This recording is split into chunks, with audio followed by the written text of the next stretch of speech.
Thanks for joining us again on GBGuns. Back from the range with the Darkstorm Industries Variant 1 Non-NFA firearm. Rules about that and everything I explained in the tabletop video. But took this thing out, and of course, with it being a billet receiver set, it's a little snug, which should lend itself to accuracy, or so the theory says. We took it out, and because it's billet, ran a variety of different magazines through it because, well, the mil-spec is a forging of the magwell design and shape, and billet lets the builders do what they want. So, as you can see, there's lots of depth and detail. Just beautifully done on this gun here. But I wanted to see how magazines would fit and run in this, and then also what kind of accuracy we get out of this short barrel. So we threw a 3.5 power Crimson Trace on there and did some shots at 50 yards with it, and just give you some general impressions. I'm going to get to cleaning this thing and let you guys take a look at that footage.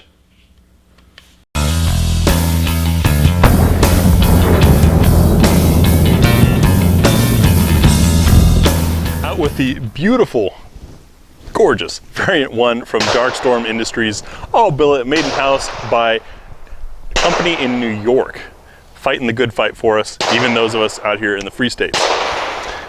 In case you missed the tabletop, this is a non-NFA firearm. It's not an SBR because it doesn't have a stock. It's not a pistol because it's over 26 inches in overall length. It's not a rifle because the barrel is only 12.5 inches, and it's not a shotgun because it's got a rifled bore, putting it perfectly into that little loophole that lets it have a foregrip. In fact, it needs the foregrip because that's part of the design, proving that it's intended to be fired with two hands. Gorgeous, gorgeous billet work on this receiver. You can see up close in the tabletop video. However, with billet receivers, you end up with slightly different tolerances and different fit for magazines. So one of the things we're going to do is sort of like our What's for Dinner. We're doing a multi-mag test. I've got 10 different popular mags here. Going to insert, feel how they lock, and that insertion friction, fire a single round. See, does it hold the bolt open, and then will it drop free? So to kick that off, we've got our Sure Feed aluminum mag. Slides in easy. Fire around. Bolt held open, mag drop free. Next up, a classic Lancer magazine. Inserts easily. Bolt held open, drops free.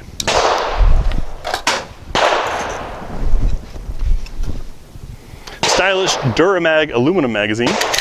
Inserts very easily. Drops free. HK translucent magazine. A little bit snugger fit. Drops free.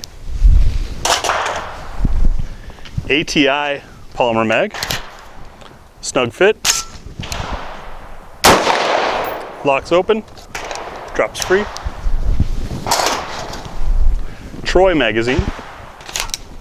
Good fit. Does not drop free.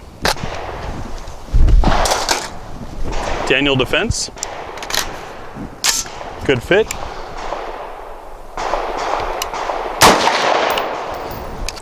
Drops free. ETS translucent mag.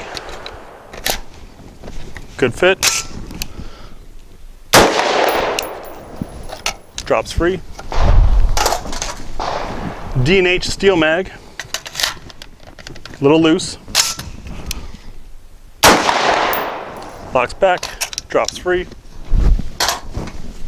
And an Amend 2 polymer mag.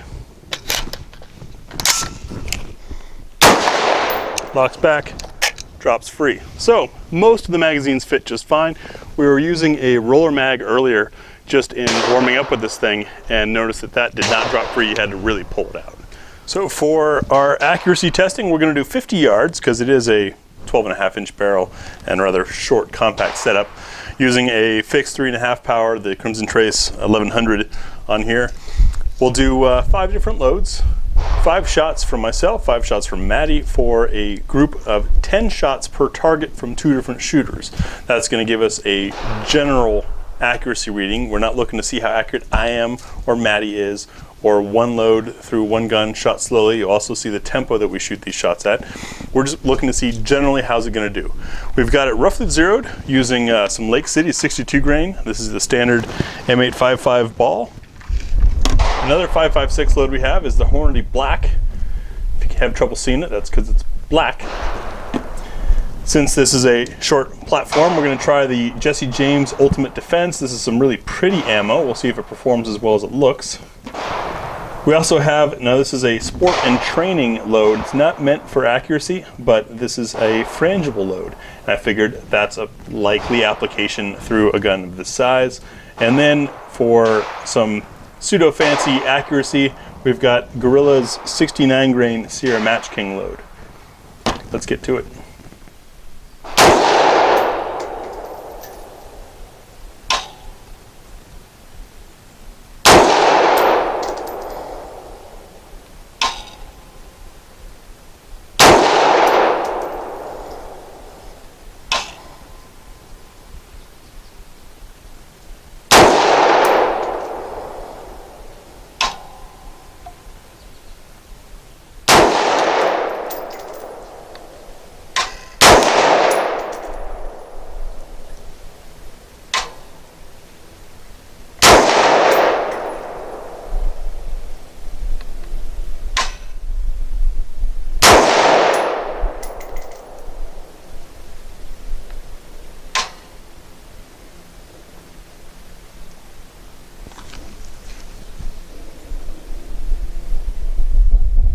So for accuracy, we've got much better than previous experiences with similar short barrels.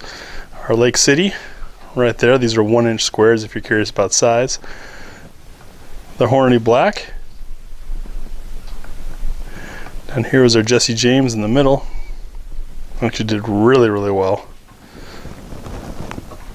Then our frangible, perfectly acceptable for defensive range, defensive use.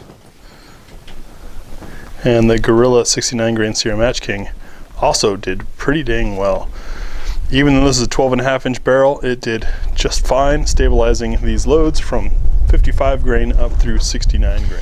So Maddie and I just finished the Variant 1 from Darkstorm Industries.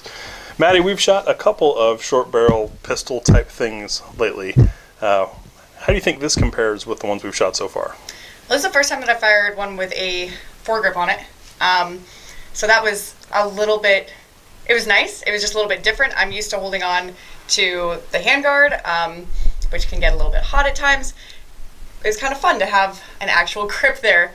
Makes sense, right?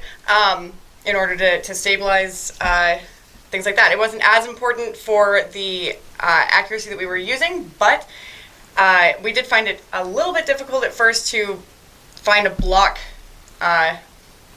way to make the foregrip stable on there. Once we jumped over that obstacle, I love it. I had great accuracy with it, which in itself makes me like the gun even more. And it's definitely, obviously, very aesthetically pleasing. And we have the vertical foregrip comes from the factory that way because I shouldn't have called it a pistol. It's not a pistol. It's a non-NFA firearm. Were this to be a pistol, slapping that foregrip on there would make it in any other weapon. You'd have to pay $200 and wait a whole bunch of time. So that's why we haven't been able to try having a foregrip out there. And I mean, if anyone needed any more argument about how silly the NFA is, this makes the firearm more controllable. That makes it safer. It's silly that you can't do this on a regular pistol. I will say though, the placement as it came puts it, you see the foregrip is here. The gas block is roughly an inch or so in front of there, and so you do run the risk if you're running your thumb forward like that, your thumb's going to be right by the gas block, so you just got to be aware of that. Either come up or to the side, or like Maddie did, hold a traditional pistol grip style. Recoil impulse, not bad at all, thanks to that brake, which is also of Darkstorm's design. It is loud. It is quite loud. We have the rifle bay to ourselves because we repelled some other folks with the noise from this thing. Sorry about that if you're watching. Yeah, back to the gun. Beautiful gun. That accuracy is accuracy like we haven't seen in other short barreled configurations. I'm royally impressed.